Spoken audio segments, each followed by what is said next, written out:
तर ढगात कोण केलं, कोण मरण पावलं, कोणाची बायको समजा बिनआधाराची झाली आणि मुलं बिनबापाची झाली. तर हे सांगताना मला पण खूप वाईट वाटत आहे. अक्षरशः कोणी तर माझ्या पहिल्या नवऱ्याचं सुद्धा नाव घेऊन घेतलेलं आहे. तर तो अजून जिवंत आहे बाबा, त्याला मारू नका, कारण त्याचा सुखाचा संसार आहे. कोणाच्या सुखाच्या संसाराला दृष्ट लागू नये. तर स्वागत आहे तुमचं माझ्या चॅनलवर, ज्याचं नाव आहे मोहिनी की दुनिया. आणि 2 दिवसापासून हा व्हिडिओ बनवते म्हणते, परंतु वेळ नव्हता भेटत. तर व्हिडिओला सुरुवात करूया. इथं सकाळ झालेली आहे. मी सगळ्यात अगोदर चहा घेतलेला आहे. तर मी काही दिवसापूर्वी एक व्हिडिओ सांगितला होता की ॲक्सिडेंट झालेला आहे म्हणून सांगितलं होतं माझ्या रिलेटिव्समध्ये. तर तो दुसरा तिसरा कोणी नसून माझी जी लहान वहिनी आहे त्यांचा भाऊ होता.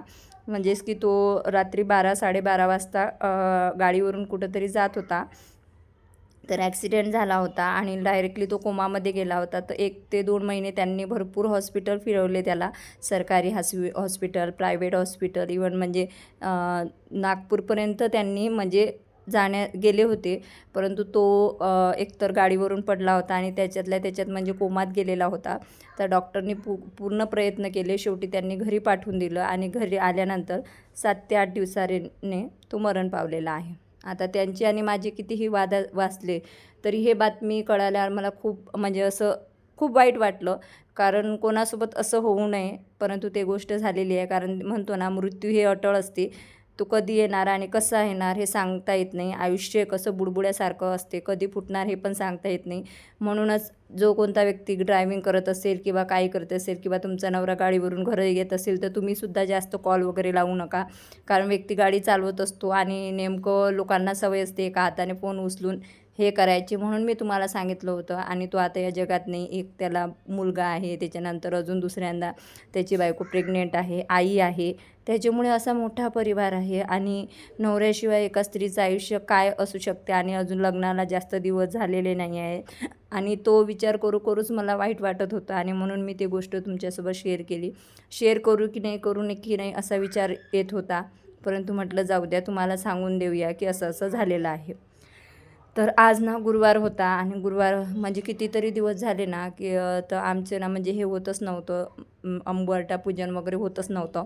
परंतु गणेश आलेले आहे, त्याच्यामुळे मी पटकन उठले. सगळ्यात अगोदर मी झाडून वगैरे घेतलं, झाडाला पाणी टाकलं, मग गणेशजींनी पोछा मारला, तोपर्यंत मी आंघोळ करून घेतली.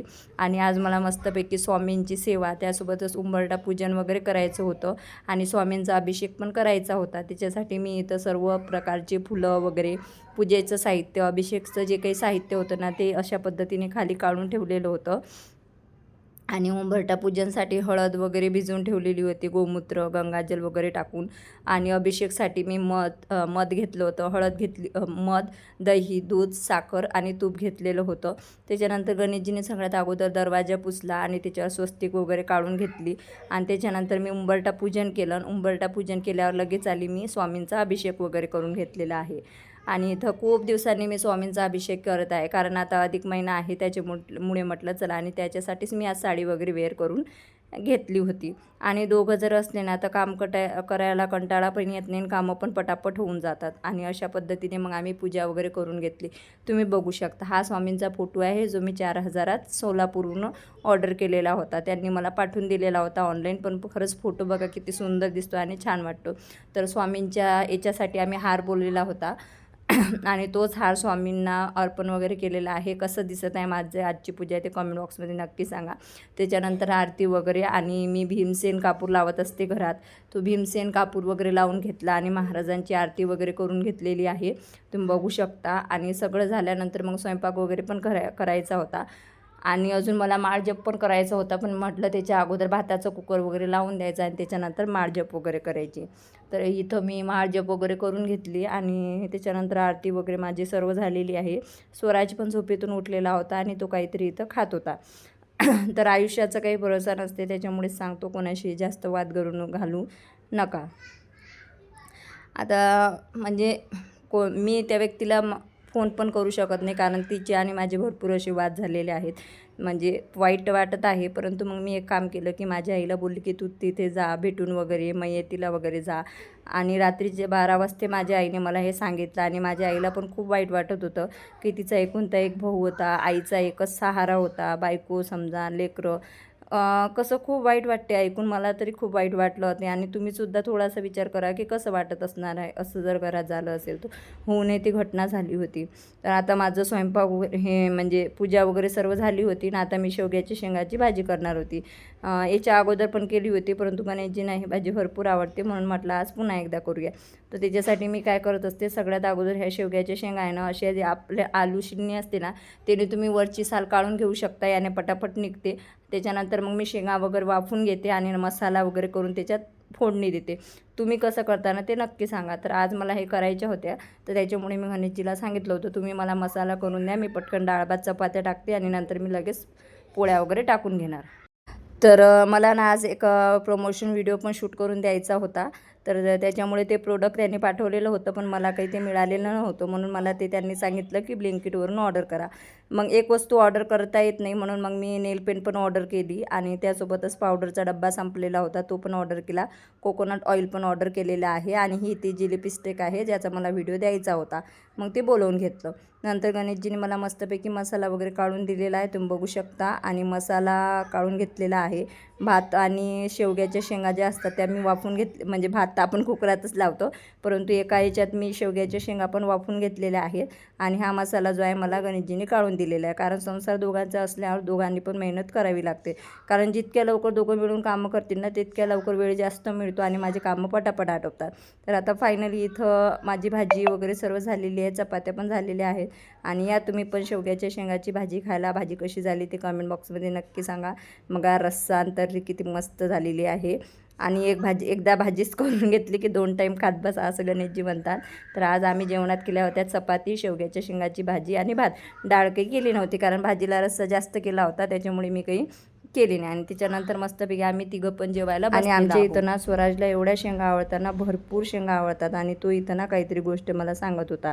आणि म्हणजे आपण वाफून घेतल्या ना, तर तो तशाच कच्च्या पण खाऊन घेतो मीठ वगैरे टाकून. तर त्याला मी इथं विचारत होते शेंग कशी खावी लागते, तर तो मला ना शेवग्याची शेंग खाऊन दाखवत होता. आणि विशेष म्हणजे स्वराज ना सगळ्या प्रकारचं जेवण करतो, त्याच्यामुळे मला त्याचं टेन्शन नाही आहे.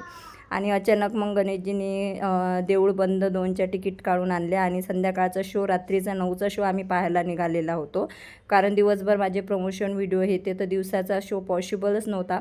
परंतु त्याचे जे म्हणजे क्लिप येत होत्या इन्स्टाला, रील्स वगैरे, ते बघून तर कळालं होतं की मूवी खूप छान आहे. त्याच्यामुळे मी तो पाहायला गेले. आणि खरं स्वामींचं अस्तित्व ज्यांना कळलेलं आहे ना, ते लोक पहिल्या रडलेले आहेत तो मूवी बघितल्याला.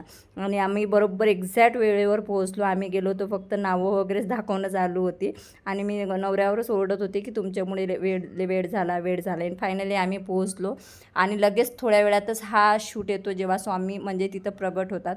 आणि हा शो पाहताना तुम्हाला लिटरली सांगते, एवढं अश्रू येतात अंगावर, एकदम शहारा येतो, इतकं रड येते ना, खूप रड येते एकदम. म्हणजे सुचत नाही काय करून काही नाही. 1 मिनिटाला तर असं वाटते की तिथं डायरेक्टली जाऊन चरणावर पाय ठेवावं की काय असं सुद्धा वाटते.